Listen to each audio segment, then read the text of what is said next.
आज पूरा विश्व 21 जून को योग दिवस मना रहा है। पूरा विश्व मना रहा है।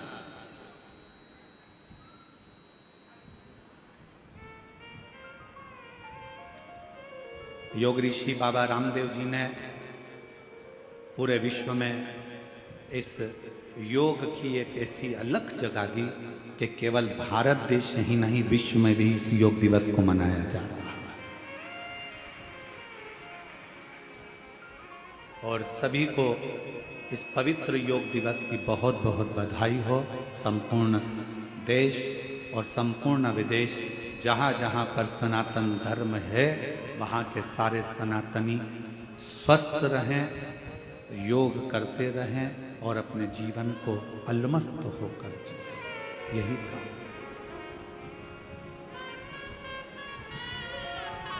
काम एक जैसा है।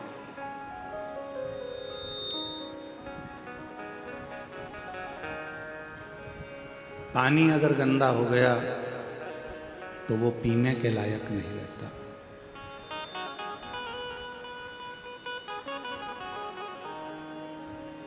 फिर थोड़ा इंतजार करो।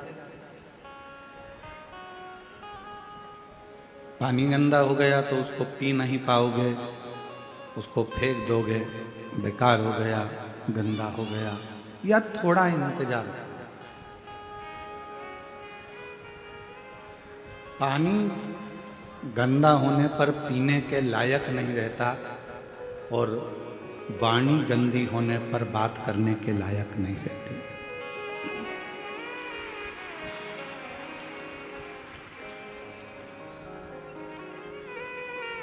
मेरे शिव जी काय से रिश्ते, मेरे शंकर भगवान को चाहिए क्या? दो ही चीजें मेरे शंकर भगवान ने आपसे ली, एक पानी और दूसरी वाणी। शिव जी ने आपसे एक लोटा जल भी लिया और आपसे वाणी भी ली, श्री शिवाय।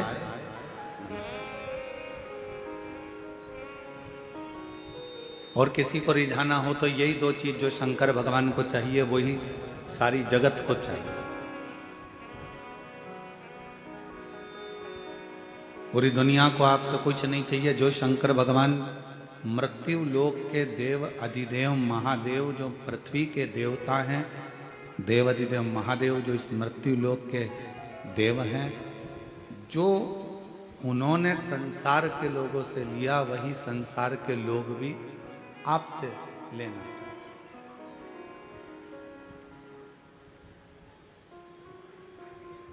क्या क्या चीज ली है शंकर जी ने आपसे? दो चीजें ली, एक लोटा जल और मुख से निकली हुई वाणी।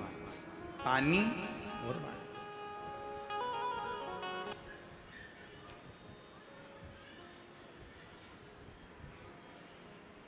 पानी भी शिव जी ने लिया है और वाणी भी शिव जी ने ली।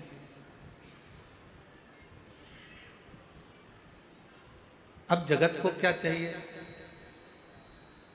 जगत के लोगों को क्या चाहिए?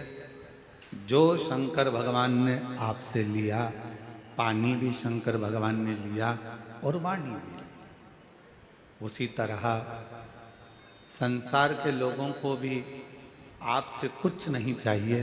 संसार के लोगों को भी केवल दो चीज चाहिए। एक, कोई अतिथि तुम्हारे दरवाजे पर आए या किसी के प्राण छूट रहे हों तो जरा सा पानी उसको पीने को मिल जाए। अतिथि आए, उसका सम्मान पीने के पानी से हो जाए, और अतिथि आए तो आपकी मीठी वाणी से उसका सत्कार हो जाए। बस ये दो चीजें चाहिए, जो शंकर को भी प्रिय है और जगत को भी प्रिय है।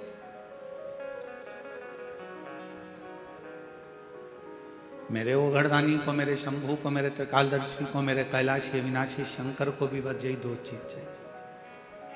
एक श्रेष्ठ तुम्हारी पानी की जो एक लोटा जल लेकर जा रहे हो, उसमें आपका भाव शुद्ध हो, निर्मलता का हो, हृदय का हो, भक्ति का हो। और आप जब किसी से मिल रहे हो, भगवान का भजन कर रहे हो, स्मरण कर रहे हो, कीर्तन कर रहे हो, तो आपकी वाणी शुद्ध, वाणी ऐसी बोलिए जो मन का आपा हो।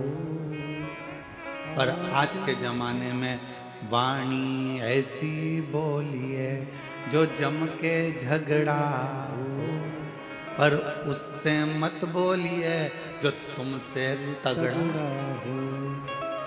आज का जमाना उल्टा है कि वाणी तो बोलो, पर ऐसी बोल रहे हैं लोग, आपस में झगड़ा हो रहा है, लड़ाइयाँ हो रही हैं, अपशब्द कहे जा रहे हैं, ताने दिए जा रहे हैं, गालियाँ दी जा रही है, आड़े टेढ़े वचन बोले जा रहे हैं।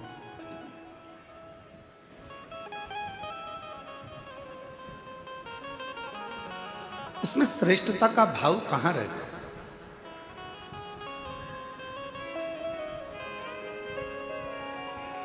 बोल मेरी जीवा हरि हरि, 10-10 भोजन पान करे और राम नाम में मरी मरी। बोल मेरी जीवा हरि।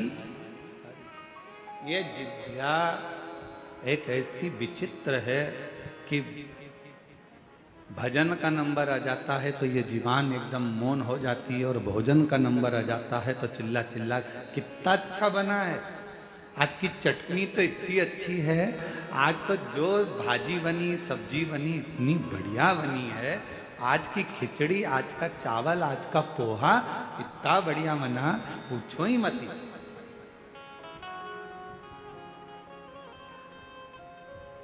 अब जितना तुम खाने में बोले हो ना, भोजन में बोले हो ना, उतना अगर भजन में बोलो तो थोड़ा थोड़ा। एक नजारा रात्रि को देखना निकुंभ में आके, आज नहीं देखो तो कल देखना, कल कथा का चतुर्थ दिवस है, परसों कथा विराम हो जाएगी।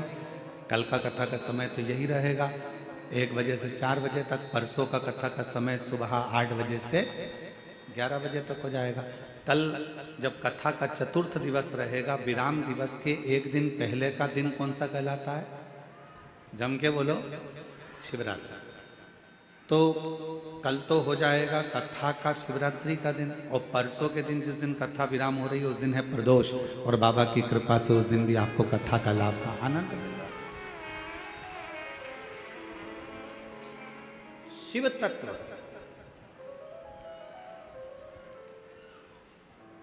भजन में मन नहीं लगा, भजन में जिह्वा थोड़ा थोड़ा बोलती बोलती बोलती बोलती थक जाती,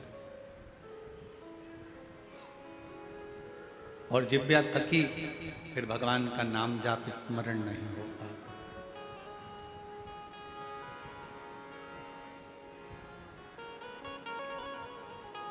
बड़ी मुश्किल से ये जिह्वा भगवान की अविरल भक्ति में रंग पाती है। और एक बात और याद रखना, बहुत समझने वाला विषय है इस बात का। निकुंभ की मेरी जीजियों, छत्तीसगढ़ के मेरे जीजाओं, मेरी बेटियों, बेटाओं, मेरी माताओं, मेरे भाई, एक बात का स्मरण रखना, जितना जितना तुम भगवान की भक्ति में रमती चली जाओगी, लगती चले जाओगी, थोड़े दिन में भगवान मन में सोचते हैं कि ये बहुत ज़्यादा उपास कर रही है, बहुत ज़्यादा तप कर रही है, बहुत ज़्यादा मंदिर में पोछा लगा रही है, बहुत ज़्यादा झाड़ू लगा रही है, बहुत ज़्यादा मंदिर में रोज रोज आ रही है। तो भगवान क्या करते हैं, धीरे धीरे मन में से अपनी भक्ति को हटाने का प्रयास करते हैं, आपको दूर करेंगे।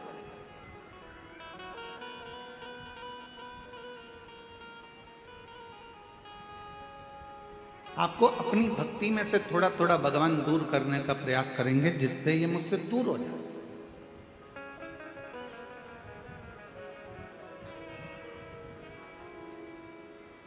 पहले भी कथा में काज फिर कह रहा है, बच्चा छोटा सा है, गोदी में है, माँ बच्चे को कब उतारती है? जब वो बच्चा खिलौने से खेलने लगता है। भगवान अपने भक्त को वैभव देते हैं, गाड़ी देते हैं, बंगला देते हैं, धन देते हैं, संपदा देते हैं, सत्ता देते हैं, सब कुछ देते हैं, और धीरे धीरे मेरे भोले बाबा आपको अपने आप से दूर कर लेते हैं। उस समय पर आपको चतुरता चाहिए। आप कितने भी व्यस्त रहो, आप कितने भी मस्त रहो, आप कितने भी काम में लगे रहो, पर मेरे शंकर भगवान का मंदिर मत छोड़ना, मेरे शिव का शिवालय मत छोड़ो। शिव पुराण मत छोड़ो, शंकर का भजन मत छोड़ो, मेरे महाकाल राजा का द्वार मत छोड़ो, मेरे कुबेर भंडारी का स्मरण मत छोड़ो। बहुत व्यस्त रखेंगे वो। और सबसे ज्यादा व्यस्तता कब होती है? जब आपका मंदिर जाने का समय होता है। आपने सोचा कि सवेरे टाइम नहीं मिलता तो मैं 10 बजे मंदिर जाऊंगी, तो भगवान सबसे ज्यादा व्यस्त तुम्हें 10 बजे कर देगा। तुमने सोचा कि मैं 10 बजे मंदिर नहीं जाऊंगी, शाम को 4 बजे जाऊंगी, जब सब दुकान चले जाएंगे, बच्चे स्कूल चले जाएंगे, सब अपने काम में लगे, 4 बजे मंदिर जाऊंगी, भगवान इतना व्यस्त कर देगा 4 बजे कि तुम मंदिर नहीं जाओ। फिर तुमने सोचा अब ऐसा नियम बनाती हूँ कि शाम को 7 बजे मंदिर जाऊंगी, सब आ जाएंगे, सबका खाना बना दूंगी, सबको घर में रुक के फिर मैं मंदिर। भगवान ऐसी व्यस्तता लाएगा कि 7 बजे भी तुम्हारा मंदिर का समय छूट जाए, तुम्हें दूर करेगा।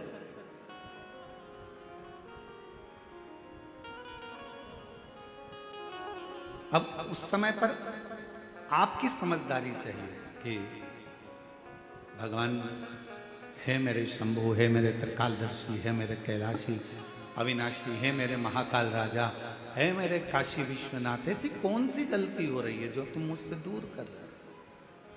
भगवान कहेंगे ये गलती नहीं है, मेरे शंकर भगवान कहेंगे इसको गलती नहीं कहते।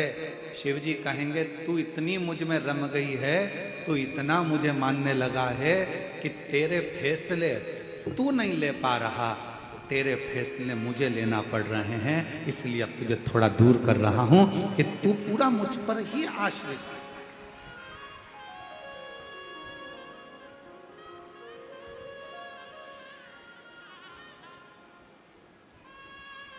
तारकासुर था असुर,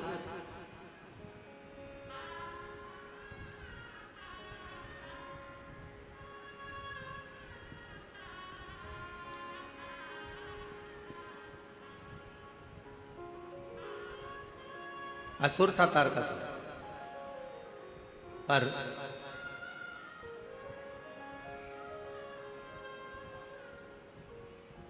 तारकासुर ने अपने बेटों को अपने पास में बुलाया, तारकाक्ष, विदुम्माली और कमलाक्ष की।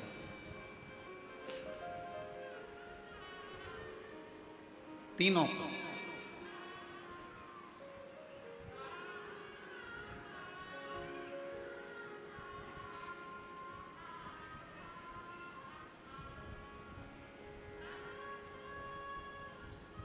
और तीनों को बुलाकर तारकासुर ने अपने तीनों बेटों से कहा कि 3 को कभी मत भूलना।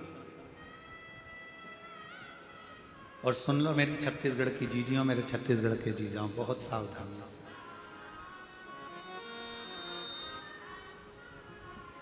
तारकासुर ने अपने तीनों बेटों को बुलाकर कहा कि 3 को कभी मत भूलना। पहले नंबर पर मुसीबत में डालने वाले को कभी मत भूलो, ये बार बार मुझे मुसीबत में डाल देता है। दूसरा, मुसीबत से निकालने वाले को कभी मत भूलो, जो तुम्हें दुख से, तकलीफ से, मुसीबत से निकाल देता। और तीसरे नंबर का, मुसीबत में साथ देने वाले को कभी मत भूलो, जो तुम्हारे साथ में चल जाए।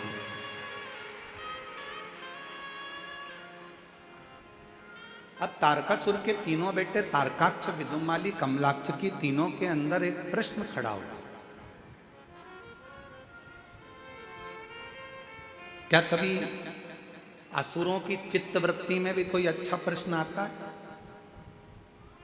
कहा अगर कुछ माता पिता के संस्कार अगर प्रबल हैं तो अच्छे प्रश्न क्यों नहीं आते? तारकासुर के तीनों बेटों के अंदर एक प्रश्न जागृत हुआ।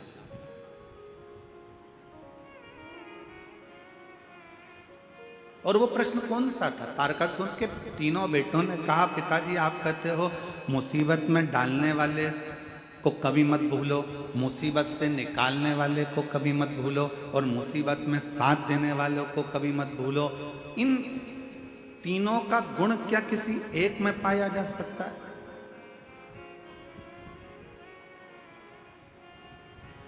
क्यों नहीं? तारकासुर ने कहा, एक देव ऋषि नारद ऐसे हैं जो संपूर्ण जगत के कल्याण के लिए कहीं ऐसा क्रम उत्पन्न कर देते हैं कि व्यक्ति को लगता है कि मैं मुसीबत में, और वही देव ऋषि नारद आकर उसको मुसीबत से निकाल भी देते हैं, और वही देव ऋषि नारद उसको मुसीबत में साथ भी देते रहते हैं, उसको मंजिल तक पहुंचाने का काम। कोई प्रसंग कहा,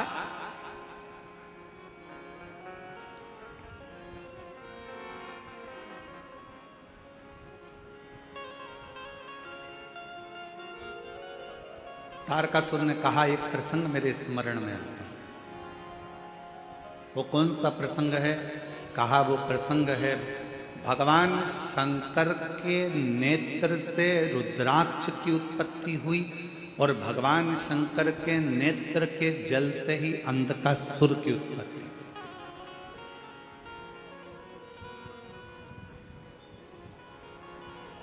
जो तपस्या कर कर नेत्र बंद कर कर रखे थे, तपस्या कर कर नेत्र बंद कर कर जो अश्रु गिरा था, उससे रुद्राक्ष का जन्म हुआ। रुद्राक्ष का जन्म। और इतने में माता पार्वती जी ने आकर आंखों को बंद कर लिया, और भगवान शंकर के नेत्र से जो जल गिरा उससे अंधकासुर हुआ।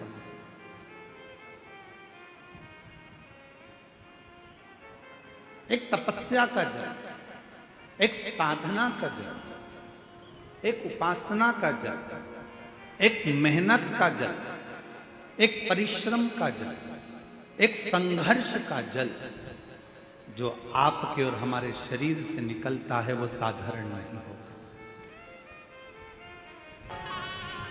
क्या ये तीनों क्रम तारकासुर से तारकाक्ष ने पूछा, विदुमाली ने पूछा, कमलाक्षकी ने पूछा, क्या ये तीनों क्रम एक व्यक्ति में है? नारद जी ने। ठीक है, क्या कोई चरित्र है जिसको हम सुन सके? क्यों नहीं? एक पवित्र चरित्र तारकासुर ने सुनाया। सुनो तारकाक्ष, विदुमाली, कमलाक्षकी, शंकर भगवान के नेत्र बंद करने से, उनके नेत्र से जो अश्रु निकला, उससे एक बच्चे ने जन्म ले लिया जिसका नाम था अंधकासुर। पार्वती जी ने उसको गोदी में ले लिया। अब बच्चा अगर जन्म लिया है, बच्चा अगर रो रहा है, तो बच्चे को पार्वती जी ने अपनी गोदी में लिया। गोदी में लिया तो शंकर भगवान से कहा कि ये मेरा पुत्र है। शंकर भगवान ने कहा, ये तुम्हारा पुत्र नहीं है, प्रभु आपके द्वारा प्रकट हुआ है, तो मेरा तो पुत्र ही रहेगा।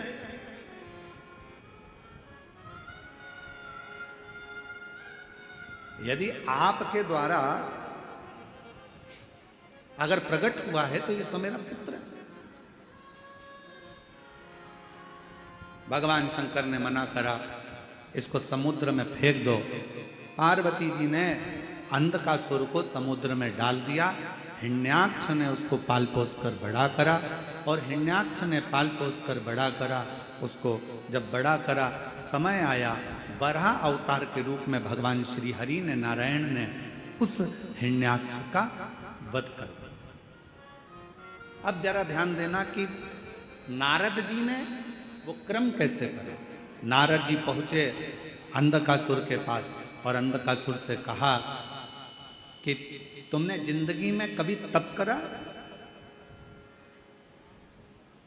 जीवन में तुमने कभी साधना करी है, कभी आराधना करी है, कभी तप करा? नहीं। अंधकासुर को भगवान देव ऋषि नारद ने तप में लगा दिया, और ब्रह्मा जी से वर मांगा कि मैं कहीं ना मरूं, ऐसा वर मुझे दे दीजिए। तब कहा, ऐसा हो नहीं सकता, मरना तो पड़ेगा। तब देव ऋषि नारद से फिर पूछा अंधकासुर ने कि ब्रह्मा जी मुझे अमर होने का वर नहीं दे रहे, तो मैं वर कौन सा लूं? तो कह दिया, एक वर मांग लो कि तुम्हारा तो कोई ना माँ है, ना तुम्हारा कोई पिता है। हिरण्याक्ष ने तो तुम्हें पाला पोसा था, इसलिए तुम वर मांग लो। जिस दिन मैं अपनी माँ को गलत दृष्टि से देखूंगा, बस उसी दिन मेरे प्राण छूटे। नारद जी के कहने पर अंधकासुर ने वर मांग लिया ब्रह्मा जी से। ब्रह्मा जी ने तथास्तु भी कहा।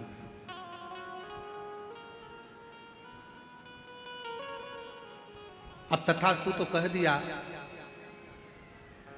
समझ लेना था अंधकासुर को कि अगर ब्रह्मा जी ने तथास्तु कहा है तो इसका मतलब है कि मेरी माता कहीं ना कहीं तो होगी, ये निश्चित। मेरी मौत अगर लिखी है तो मेरी माता कहीं ना कहीं तो होगी।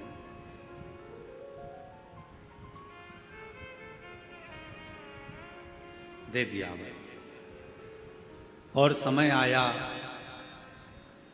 तारकासुर ने अपने पुत्र तारकाक्ष, विदुम्माली और कमलाक्ष की तीनों से कहा, सुनो अब देखो, नारद जी का काम देखिए कि ये असुर था, इसको मरना था, इसके प्राण जाना थे, पर इसको तप साधना में लगाकर इसको वर दिलवा दिया। और वर दिलवा कर जब ये अपनी माता पार्वती की सुंदरता का बखान करेगा और पार्वती को अपनी अर्धांगिनी बनाने का जब प्रयास करेगा, तब इसके प्राण छूटेंगे।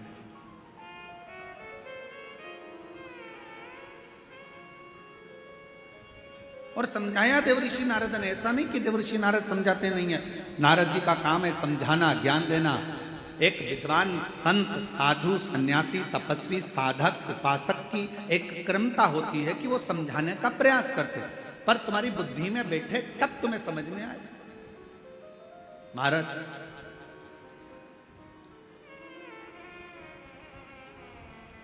वो कहते हैं ना कि जब लड़के के लिए लड़की देखने जाते हैं तो फूफा जी जाते हैं, मामा जी जाते हैं, काका जी जाते हैं, बड़ा भैया जाता है, दामाद जाते हैं, सबको फोन लगाया जाता है, अरे दामाद जी तुम्हारे साले के लिए लड़की देखने जाना है। अच्छा,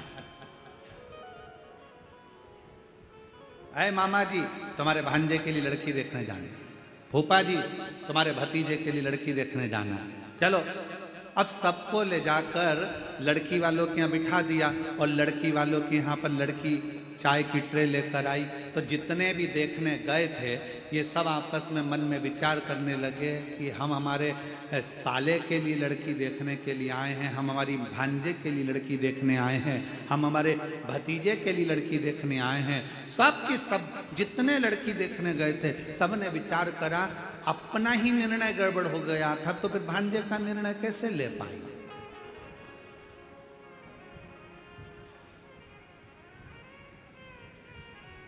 जब हमारी शादी की बात आई तो हमने विचार करा, मामा सोचे कि हमने विचार करा, फूफा सोचे हमने विचार करा, दामाद सोचे हमने विचार करा, हमारा निर्णय हमको ही अच्छा नहीं मिल पाया तो हम हमारे साले के लिए कौन सा निर्णय ले पाएंगे। ये विचारणीय हो जाता है। परशु महापुराण की कथा एक बात कहती है, जन्म, मरण और परण ये तीन मेरे शंकर भगवान के हाथ में हैं। भगवान शिव ने ये किसी को नहीं, ये भगवान शिव ने किसी को नहीं दिया।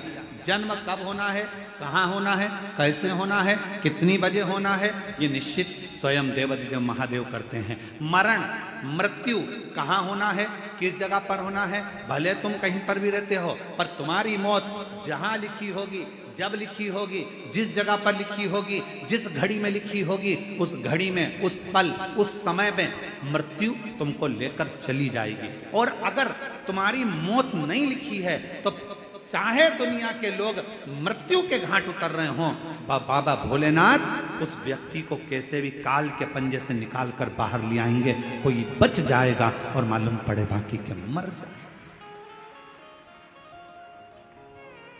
और ये हुआ। अभी अहमदाबाद में एक घटना घटी, बोलो टीवी पर देखी थी कि नहीं देखी थी? अरे जम के तो बोलो, देखी थी। अहमदाबाद में घटना घटी, कितना अच्छे अच्छे सब अपने अपने भावों से जा रहे थे, सबके हृदय में भगवान समाहित था, सबके हृदय में शिव था। फ्लाइट में बैठ भी गए, फ्लाइट उड़ भी गई। उस कैंपस में मेडिकल कॉलेज के जो बच्चे थे वो भोजन कर रहे थे। उनको क्या मालूम था कि हमारी मौत यहाँ लिखी है, हमारी मृत्यु यहाँ लिखी है।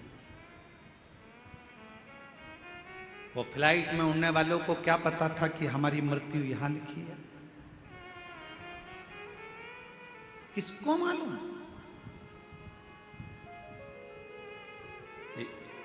किसी को नहीं मालूम कि मृत्यु कहां कब कैसे लिखी है। पूछा था मां पार्वती जी ने भगवान शंकर से, अमरनाथ की गुफा में बैठकर भगवान शंकर से पार्वती जी ने पूछा था, प्रभु मेरा एक प्रश्न का उत्तर दीजिए।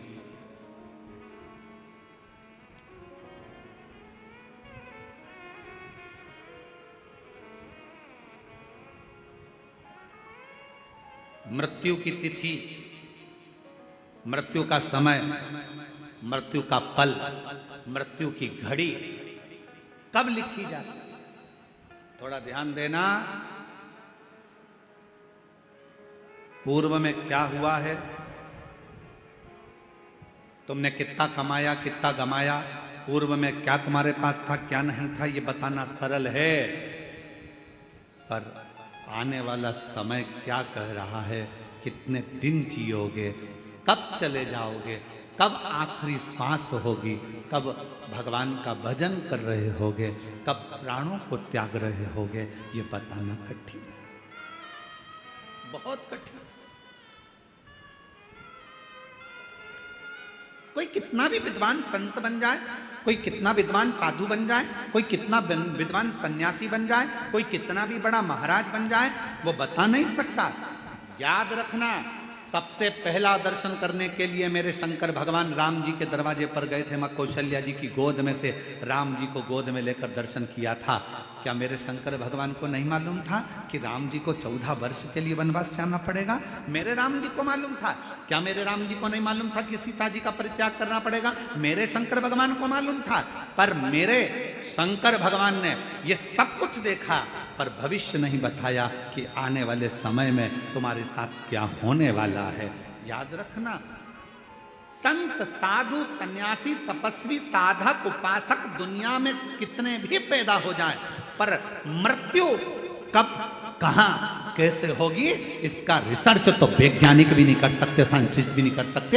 इसका रिसर्च तो केवल एक देवाधिदेव महादेव कर सकते हैं। शंकर ओघड़दानी ने लिखा, पार्वती से कहा, सुनो पार्वती, मृत्यु अटल सत्य है।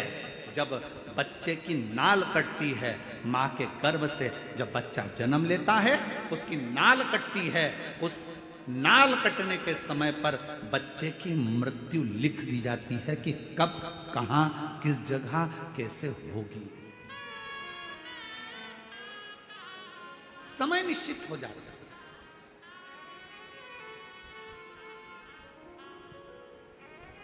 स्वामी विवेकानंद जी का प्रसंग याद कर लीजिए। स्वामी विवेकानंद जी ने रामकृष्ण परमहंस जी से पूछा था कि व्यक्ति को भगवान का नाम कब लेना चाहिए। रामकृष्ण परमहंस जी ने कहा था, मरने के 1 मिनट पहले। मरने के 1 मिनट पहले भगवान का नाम लेना चाहिए। तो रामकृष्ण परमहंस जी से स्वामी विवेकानंद जी ने पूछा कि मालूम कैसे पड़ेगा कि मरना कब है? तो रामकृष्ण परमहंस ने कहा, जब तुम्हें मालूम ही नहीं है कि मरना कब है, तो हर पल हर मिनट हर क्षण भगवान का नाम लेते रहो। कौन सा क्षण आखिरी होगा किसको मालूम है? कौन सा क्षण?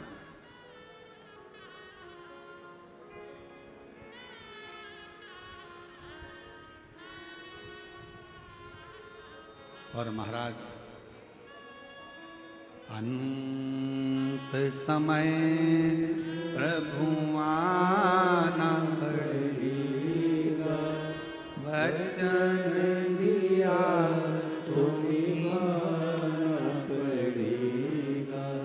आए ना आए प्रभु कुटुंब कबीरा, अंत समय प्रभु आना पड़ेगा, वचन दिया तो निभाना पड़ेगा। अंत समय प्रभु आना पड़ेगा। कौन आएगा किसको मालूम? कब कौन सा पल, कौन सी घड़ी, कौन सा क्षण, कब किसका आखिरी है। इसलिए शिव पुराण कहती है। कई माताएं सोचती है हम परसों के दिन कथा में जाएंगे। अब चौथे दिन संडे पड़ेगा ना, जब हम कथा में जाएंगे, और उससे पहले निपट गई तो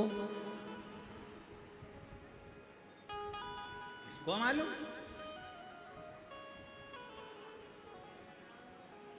अरे अभी सावन में अपने यहाँ कथा होगी ना, तब हम सुन लेंगे। हमने सोचा है सावन के महीने में हमारे पास में ही कथा होगी, तब हम सुनेंगे। और सावन से पहले निपट गई तो क्या बात है?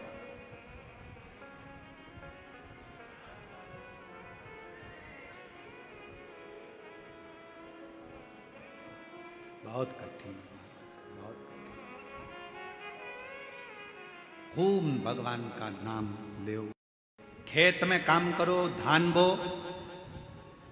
अपनी मेहनत को पीछे मत हटो, परिश्रम पूरा करो।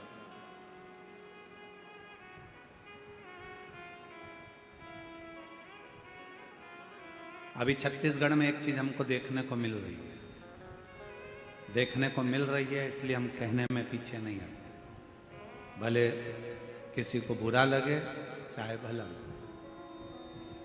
अभी हमको देखने को मिलता है कि कई किसान वर्ग के लोग, गांव के लोग अपनी अपनी जमीन को बेचकर शहर चले जाते हैं और सोचते हैं कि शहर में बहुत सारा सुख होगा, बहुत सारा सुख शहर में होगा। बड़ा बंगला बना लेंगे, जमीन बेची है तो थोड़ा पैसा मिल जाएगा तो बंगला भी बड़ा बन जाएगा, गाड़ी भी आ जाएगी, सब कुछ आ जाएगा। पर मेरा करबद्ध हाथ जोड़कर निवेदन है इस व्यासपीठ से कि जो छोटे छोटे किसान हैं, जो जंगल गांव में रहते हैं, जिनके पास जमीन है और जो धान की फसल लगाते हैं या अन्य फसल लगाते हैं, उनसे कहूँगा अपनी जमीन बेचकर कभी शहर में मत जाओ। जो गांव में सुख है उस शहर में नहीं मिल सकता। जो अपने गांव में सुख है वो शहर में नहीं। शहर की चमक जरूर लग रही है कि यहाँ गाड़ी मिल सकती है, बंगला मिल सकता है, शहर में पानी मिल जाएगा, शहर में ये मिल जाएगा, एजुकेशन मिल जाएगा, सब कुछ मिल जाएगा। शहर में तुम्हें गाड़ी भी मिलेगी, पैसा भी मिलेगा, धन भी मिलेगा, बंगला भी मिलेगा। तुम जमीन बेच कर जाओगे तो तुम्हारे पास ढेर सारा धन भी होगा, सब कुछ होगा। शहर में सब कुछ मिल सकता है, पर शहर में तुमको जो शांति और प्रेम चाहिए, वो प्रेम और शांति गांव के सिवाय कहीं नहीं मिल सकती।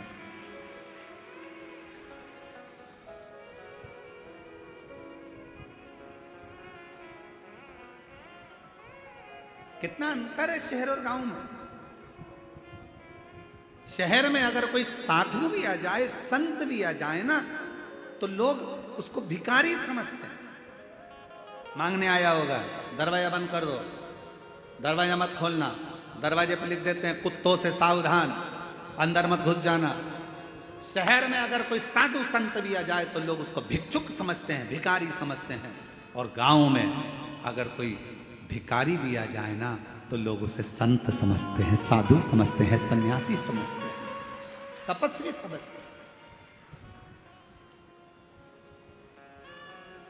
मत बेचो अपनी जमीन को, भले थोड़ा सा टुकड़ा है, थोड़ी सी फसल लगाओ, अलमस्त जिंदगी जियो। अपनी जमीन है, अपनी जमीन पर रहे हो, तुम सब जमींदार हो। लोग कहते हैं ये किसान है, हम कहते हैं जिसके पास जमीन का भी अगर एक टुकड़ा है तो वो जमींदार से कम नहीं है, अपनी मस्ती में जीने वाला, अपनी मस्ती।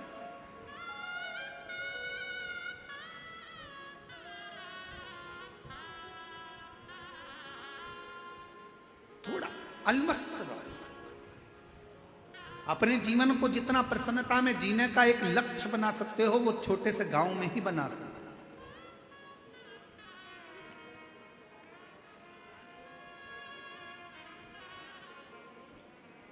शिव कथा कर रही है, भगवान शंकर का चरित्र करा है, शिव महापुराण की कथा कर रही है, भगवान शंकर का संवाद करता है। भीतर की जो प्रसन्नता है, देवऋषि नारद ने अंधकासुर को भगवान की भक्ति में लगा दिया अब वो विचार करता है कि वर मिल गया, वर मिलने के बाद उसने विचार करा कि मुझे शादी करना है, कोई अच्छी लड़की मिल जाए। जो लड़की थी कहाँ, शिव जी उसको ब्याह कर ले गए। माता पार्वती जी की सुंदरता की ओर उसका मन डोल गया, मन उसका विचलित हो गया पार्वती जी की ओर, और आखिरी में पार्वती जी को लेने गया। उसको नहीं मालूम था कि ये मेरी माँ है, इसने जब मेरा जन्म हुआ तो गोदी में मुझे ले लिया था, और मुझे गोदी में लेकर ये निश्चित हो गया था कि ये मेरी माता हो। जब बच्चे की नाल कटती है उस समय पर निश्चित हो जाता है कि इसकी मृत्यु कब हो, कहां मरेगा, किस जगह मरेगा, किस जगह प्राण छूटेंगे, जल में, थल में, वायु में, विमान में आदि, कहां, गाड़ी में, घर में, जहां उसके प्राण छूटने का होता है वहां का लिख दिया जाता है। अपने जिले में, अपने क्षेत्र में, अपने प्रदेश में, दूसरे प्रदेश में, दूसरी जगह में, कहां लिखा वहां जाता है। वहां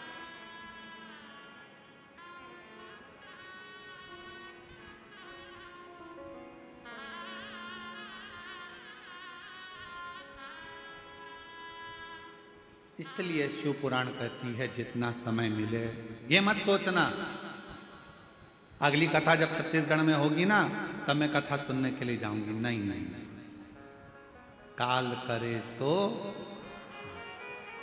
आज करे सो पल में प्रलय हो जाएगा, शिव पुराण सुनेगा। आज मिला है मैं, चलो पहुंचो। बहुत सारे प्रश्न हैं दुनिया की दृष्टि में, बहुत प्रश्न। एक बहन ने एक प्रश्न लिखा कि गुरुजी हम हमारे नर्मदा जी का दर्शन करने के लिए हम जबलपुर के पास बेड़ा घाट गए, वहाँ से हम शंकर जी का छोटा सा शिवलिंग लेकर आ गए, हम उसकी प्राण प्रतिष्ठा करे बिगर हम उसका पूजन कर रहे हैं, हमारे पास में प्रतिष्ठा का पैसा नहीं है, हम उसकी आराधना कर रहे हैं, क्या हमें पुण्य मिलेगा? क्यों नहीं मिलेगा? लिंग पुराण में, शिव महापुराण में, नर्मदा पुराण में, स्कंद पुराण में सब में तो वर्णन किया कि मां नर्मदा जी के जल से अगर कोई कंकर भी निकलता है तो वो शंकर है।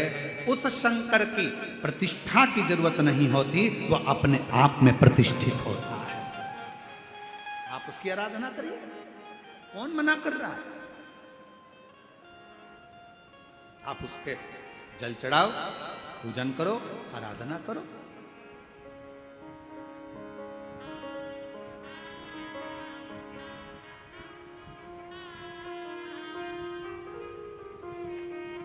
और आप जब उसकी आराधना करेंगे, उसका स्मरण करेंगे तो सुख अपने आप आए। और शंभु शरण मांगू घड़ी रे, दुख काटो दया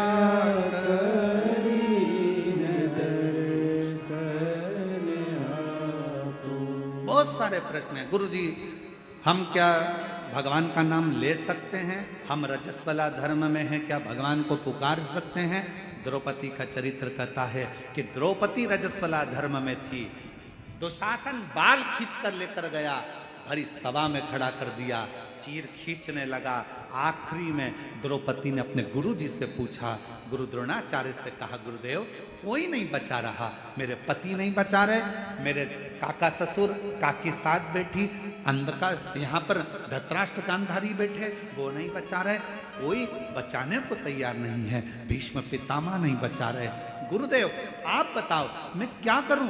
तब गुरु जी ने कहा, एक काम कर, वो द्वारका नाथ को पुकारना प्रारंभ कर दे।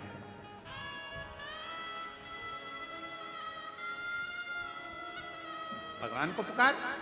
द्रौपदी कहती है मैं रजस्वला धर्म में हूं, रजो धर्म है मेरा, मैं भगवान को पुकारूं। हाँ आएगा। रजो धर्म के समय पर भी द्रौपदी ने अपना मंत्र का स्मरण करा। शिव महापुराण की कथा कहती है, भगवान का नाम, तुम शुद्ध हो अशुद्ध हो, तुम स्नान करे हो ना करे हो, तुम कहां बैठे हो उससे भी मतलब नहीं। शिव पुराण की कथा कहती है भगवान का नाम कहीं पर भी पुकार सकते हो। कई लोग कहते हैं हॉस्पिटल में हम रुद्राक्ष पहनकर जा सकते, क्यों नहीं? हम ऐसी वैसी जगह पर रुद्राक्ष धारण कर क्यों नहीं? सर्वस्वता शिव का सर्वस्व। क्या तुलसी की माला में गलत क्रम नहीं आएगा? रुद्राक्ष में गलत क्रम नहीं आएगा? अरे शिव महापुराण की कथा कहती है कि तुलसी जिस पात्र में डल जाती है उसको भी प्रसाद कर देती है, रुद्राक्ष जिसके गले में डल जाता है उसको भी शिवमय बना देता है। मैं क्या सोचना? क्या हम मंत्र जाप करें? करो नाम जाप, भगवान का नाम लेते जाओ। तुम कैसे भी हो प्रभु का नाम लो, प्रभु का। श्री शिवाय नमस्तु, श्री शिवाय नमस्तु। सब बोलो, सब जितने भी बैठे हैं, लाखों की संख्या में आप लोग आए। कोई पंडालों में जगह नहीं है, रोडों पर आप लोग बैठे हो। दिल से बोलिए, भाव से बोलिए, श्री शिवाय नमस्तु, श्री शिवाय नमस्तु, श्री शिवाय नमस्तु,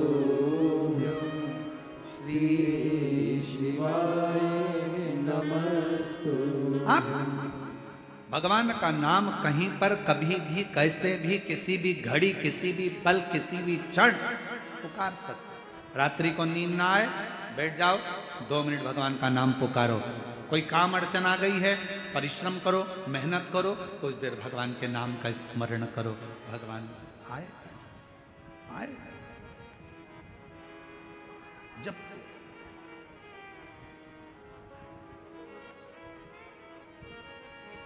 तब कहाँ कैसे प्राण जाएंगे कोई भरोसा नहीं। अंधकासुर ने सोचा कि मेरे प्राण जाएंगे ही नहीं, मेरी तो कोई माँ है ही नहीं, मेरी माता ही नहीं है तो प्राण जाने का काम ही क्या। पर उसको क्या मालूम था कि मृत्यु निश्चित है। संसार सागर में अगर आप आए हैं तो मौत तो निश्चित रहेगी, जाना तो पड़ेगा। प्राण इसलिए निवेदन है उसको पुकारना। अंत समय प्रभु सब बोलो, सब पड़ेगा, वचन दिया तो निभाना पड़ेगा। आए ना आए प्रभु कुटुंब कभी ना, अंत समय प्रभु आना पड़ेगा, वचन दिया तो निभाना पड़ेगा। अंत समय प्रभु आना पड़ेगा। पुकारते रहो, वो आएगा जरूर। उसको जपते रहो, वो सुनेगा जरूर, आएगा। उसको पुकार, सुन, शिव कथा करिए। आखिरी में अंधकासुर ने पार्वती माता पर गलत दृष्टि दे दी और उसके प्राण चले गए।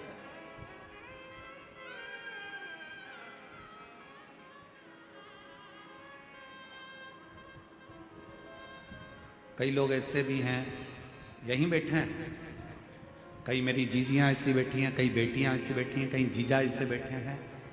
उनके मन में हमेशा एक बात आ जाती है, ए गुरुजी हमने भगवान को ऐसे ऐसे कर लिया, गलती हो गई। अब जैसे कल कथा सुनी तो कहा कि गुरुजी आपने बताया कि जिस दिन व्रत होता है उस दिन बेलपत्र नहीं तोड़ना चाहिए, और हमने पुराने समय में हमने पशुपति व्रत करे, हमने तो उसी दिन बेलपत्र तोड़ लिया, तो हमने गलती कर दी। आपको मालूम नहीं था, आपके स्मरण में नहीं था, आपको याद नहीं था। और जब तक मालूम नहीं रहता, स्मरण में नहीं रहता, याद नहीं रहता, तो सोच लेना चाहिए कि हमारा शंकर हमें माफ करता चले जा रहा है। हमारा शिव हमें माफ, हमारा शंकर माफ कर रहा, ये निश्चित है, हमें स्मरण में नहीं था। अब बार बार पीछे का सोचो, बार बार पीछे का स्मरण करो तो आगे बढ़ पाओगे क्या? अरे बोलो तो जम के, बढ़ पाओगे नहीं। अरे ऐसा हो गया, अरे वैसा हो गया, अरे ये हो गया, अरे वो हो गया, बार बार पीछे का याद कर। हिरण और शेर में क्या अंतर है? हिरण 90 किलोमीटर पर घंटे की स्पीड से भागता है। कौन? अरे बोलो तो, हिरण। हिरण 90 किलोमीटर पर घंटे की स्पीड से भागता है और शेर 60 किलोमीटर पर घंटे की स्पीड से भागता है। दोनों में तेज कौन दौड़ता है? अरे बोलो जम के बोलो, हिरण। वो 90 किलोमीटर पर घंटे की स्पीड से हिरण भागता है और शेर 60 किलोमीटर पर घंटे की स्पीड से भागता है। फिर भी हिरण का शिकार शेर कर लेता है। हिरण का शिकार शेर कर लेता है। क्यों? कैसे? किस लिए? ऐसा क्या हुआ कि हिरण 90 की स्पीड से भाग रहा है, शेर 60 की स्पीड से भाग रहा है और उसका शिकार कर लिया जाता है? कैसे? तो शिव महापुराण की कथा का एक संवाद याद रखना। हिरण 90 की स्पीड से भाग रहा है पर हिरण पीछे पलट पलट कर रुकता, पलट कर देखता, फिर भागता, फिर पलट कर देखता, फिर भागता। हिरण अपना आधे से ज्यादा समय पीछे देखने में लगा देता है, इसलिए 60 की स्पीड में दौड़ने वाला भी शेर 90 की स्पीड वाले का शिकार कर लेता है।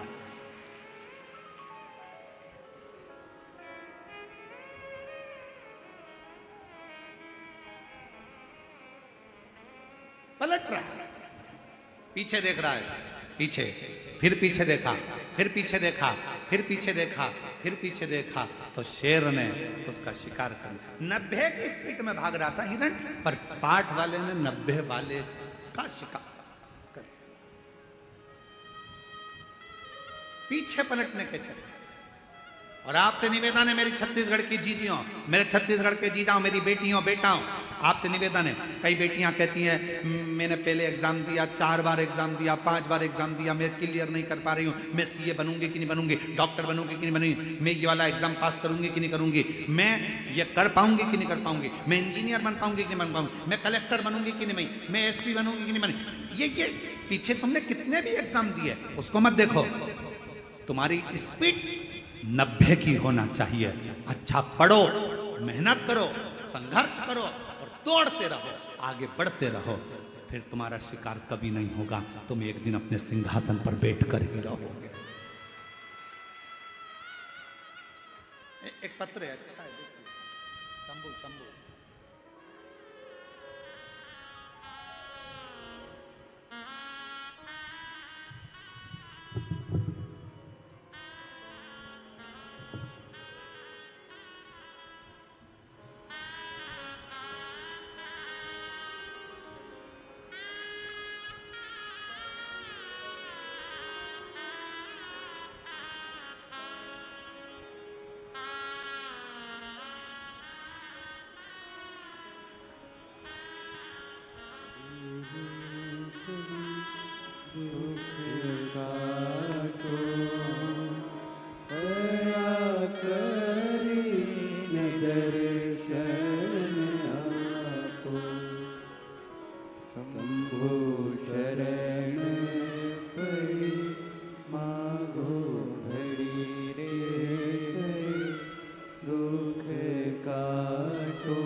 खुशबू राहुल जैन कहीं बैठे हों, खुशबू राहुल जैन सरोना जिला कांकेर छत्तीसगढ़, मोबाइल नंबर ये है। खुशबू राहुल जैन, अगर कहीं बैठे हों तो बेलपत्र लेने के लिए आ सकते हैं। खुशबू राहुल जैन, सरोना जिला कांकेर छत्तीसगढ़, मोबाइल नंबर। गुरुदेव, बाबा का कितना बखान करूं, कम है। गुरुदेव, मुझे झटके आते थे और झटके के कारणवश में गिर जाती थी और मुझे याद नहीं रहता था कि क्या हो, समझ नहीं आता। ये झटके आते आते सालों निकलते चले गए, जिंदगी बढ़ती चली गई। आयुर्वेदिक इलाज करवाया, डॉक्टरों का इलाज करवाया, पर कभी भी झटके बंद नहीं। आखिरी में किसी बहन जी के कहने पर कथा सुनना प्रारंभ करी। शिव जी पर जल चढ़ाना, बेलपत्र चढ़ाकर खाना, शिव जी के मंदिर की सेवा करना प्रारंभ करी और बाबा की कृपा से 11 मार्च 2021 से कोई झटका नहीं आया। बाबा की कृपा से मैं ठीक। 11 मार्च 2021 से लास्ट झटका आया था, उसके बाद से मेरे बाबा ने मुझे संभाल लिया। महाकाल बाबा की कृपा, कुबेर भंडारी की कृपा, मैंने शिव जी को अपना पिता मान लिया। गुरु जी, आप कहते हो कि शंकर भगवान से कोई संबंध जोड़ लो, और अगर एक रिश्ता भगवान से जुड़ गया तो तुम्हारी पूरी टेंशन तुम्हारे पिता की होगी। मैंने भगवान शिव को अपना बाप मान लिया। गुरुदेव, मेरे 2 बच्चे हैं, सोचती हूँ कि अपने बच्चों के लिए और अपने परिवार के लिए कुछ करती रहूँ, जिससे मेरा परिवार में कहीं धन की कमी ना हो। मेहनत आप कहते हो पूरी करो। मैंने भी एक दिन एकांत में बैठकर विचार करा कि मैं क्या करूं। शिव जी के हाथ छोड़ दिया। मेरे पिताजी जैसा मार्ग बताएंगे मैं करूंगा। और बाबा की कृपा से एक दिन बैठी थी, एक साड़ी में फाल लगाने को आ गई। फिर मैंने ब्लाउज सिलना प्रारंभ करा, फिर मैंने बड़ी बनाना प्रारंभ करा, फिर मैंने पापड़ बनाना प्रारंभ करा, फिर मैंने चिप्स बनाना प्रारंभ करा। और आज बाबा की कृपा से अच्छा व्यापार मेरे शिव रूपी पिता के हाथ से चल रहा है और मैं अच्छा आनंद के साथ कार्य कर रहा हूं। किसके आश्रित होकर? शिव के आश्रित, शंकर के आश्रित। एक पत्र और लिखो। पद्मा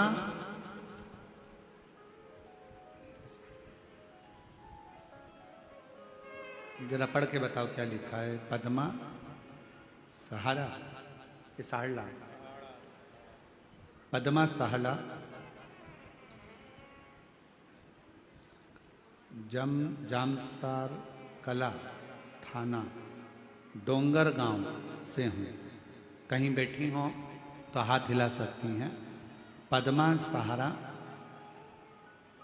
जामसारा कला थाना डोंगर गांव से हूँ। बाबा, व्यासपीठ को प्रणाम करती हूँ। गुरुजी, मेरे भोले बाबा की माला का वर्णन करूं, उसकी स्मरण करूं। बहुत गरीब थी गुरुदेव, कभी कभी तो 2 दिन भूखा ही रहना पड़ता था। जरा पत्र को आप लोग पढ़ेंगे तो आपको स्मरण में आएगा। बहुत गरीब थी, कभी कभी 2-2 दिन भूखा रहना पड़ता था। मैंने बहुत कुछ सहे हैं गुरुजी, फिर भी मैंने बाबा पर पूर्ण भरोसा कर लिया। आप कहते हो शिव जी को छोड़ना नहीं, मुझे लगता है दिल से अगर शंकर भगवान को पकड़ा तो शंकर भी हमको नहीं छोड़ते हैं गुरुदेव। हमने शिव को पकड़ लिया, विश्वास करना आपने सिखा दिया। आपने कहा कि मेहनत, परिश्रम, संघर्ष और शंकर का भरोसा कभी नहीं छूटता। बस वही मन में था। गुरुदेव, मेरा बड़ा बेटा नौकरी में लग जाए, मैं बाबा से प्रार्थना करती थी। मेरे छोटे बेटे की आंख से दिखाई नहीं देता, आंखें कमजोर थी। मैं बाबा से प्रार्थना करती कि बाबा मेरे बेटे की नौकरी लग जाए और मेरे बेटे को दिखना प्रारंभ हो जाए। उसकी आंखों में दिखाई नहीं देता, बहुत परेशान, करूं तो करूं क्या। शिव पर भरोसा करा, आपकी कथा दिन रात सुनती। लोग मुझे कहते ये पागल हो गई है शिव जी के लिए, पर आपकी कथा सुनकर आज मेरे बाबा ने ऐसी कृपा कर दी गुरुदेव कि मेरे बेटे की आंख की रोशनी भी ठीक हो गई और 2023 में मेरे बेटे की सरकारी नौकरी भी लग गई बीएसएफ में। बाबा को मैं आज धन्यवाद देती हूं जो कि राजस्थान में बॉर्डर पर मेरा बेटा नौकरी कर रहा है। बॉर्डर राजस्थान में बीएसएफ की नौकरी पर आज मेरा बेटा है। मेरे शिव की कृपा से आंखें भी ठीक हुई और नौकरी भी। क्या देता है शिव, क्या प्रदान करता है शंकर? मेरा उघड़दानी, मेरी जीजियों, आपको लगता होगा कि यह लाखों की भीड़ आती है, लाखों की जनता शिव महापुराण की कथा सुनने आती है, पर ईमानदारी से बोलना, अगर मेरा शंकर आपकी झोलियों में खुशियां नहीं देता तो क्या तुम ये शिव महापुराण की कथा में जाते क्या? बहुत कठिन है। ना तो यहाँ पर कोई आडंबर है, ना यहाँ पर कोई पाखंड है, ना यहाँ पर कोई दिखावा है, ना यहाँ से कुछ दिया जाता है, ना यहाँ से कुछ प्रदान किया जाता है। केवल तुम आते हो, कथा सुनते हो, दिल लगाते हो बाबा से और बाबा तुम्हारी झोली 3 महीने में भर देता है। ये उसकी कुछ भी नहीं है यार। सीहोर वाला महाराज तो मिलता भी नहीं है।